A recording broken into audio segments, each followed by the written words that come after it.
আসসালামু আলাইকুম বন্ধুরা, আজকে এসেছি আমার ফসলের ক্ষেতে। বিস্তীর্ণ চরাঞ্চল, চারিদিকে বালু আর বালু, অতিরিক্ত বালু যেখানে সেখানে বাদাম লাগানো হয়েছে এবং যেখানে মাটি একটু ভেজা এবং নরম ছিল সেখানে ধান লাগানো হয়েছে। আমি হেঁটে যাচ্ছি আমার ক্ষেতের দিকে। এটা অন্য লোকের ক্ষেত, আমি হেঁটে হেঁটে যাচ্ছি আমাদের ক্ষেতের দিকে। সামনেই দেখা যাচ্ছে একদম পাশের ক্ষেতটা হচ্ছে আমার, বাদাম লাগানো হয়েছে। অনেক বাদাম গাছ মরে গেছে অতিরিক্ত খরা এবং বৃষ্টি না হওয়ার কারণে, অতিরিক্ত তাপ রোদের কারণে অনেক বাদাম গাছ মরে গেছে। বাম পাশে ধান লাগানো হয়েছে, ডান পাশে হচ্ছে বাদাম। এই যে ধান দেখুন, সোনালি ধান পাকতে শুরু করেছে, কিছুদিনের মধ্যে ধান কাটা হবে। দেখা যাচ্ছে বাদাম গাছ, মরা গাছ দেখা যাচ্ছে।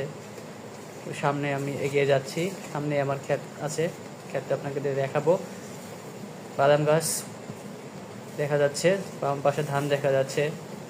এই যে সামনে চলে এসেছি আমার ক্ষেতে, এটাই হচ্ছে আমার বাদাম ক্ষেত। দেখুন সুন্দর সবুজ বাদাম গাছ, অনেক গাছ মরে গেছে। দেখুন ওই দূরে দেখা যাচ্ছে আমার জিরার পালা, ওটা জিরা আলাদা করা হবে টাঙ্গা থেকে, বঙ্গা দিয়ে নিয়ে। বাম পাশে যাচ্ছি যেখানে আমার ধান ক্ষেত রয়েছে। এখানে মাটি একটু ভেজা এবং নরম কর্দমাক্ত হওয়ার কারণে ধান লাগানো হয়েছিল। ধানগুলো এখন বড় হয়েছে এবং পাকতে শুরু করেছে। শীঘ্রই ধানগুলো কাটা হবে, কেটে বঙ্গা দিয়ে নিয়ে ধানগুলো খড় থেকে আলাদা করে বাড়ি নিয়ে যাওয়া হবে। দেখুন, যদি ঝড় বৃষ্টি বেশি না আসে, বৃষ্টি প্রয়োজন কিন্তু ঝড় হলে ধানের ক্ষতি হবে। ঝড় হওয়ার আগেই ধানগুলো কেটে যেন বাড়িতে নিয়ে যেতে পারি, দোয়া করবেন সবাই।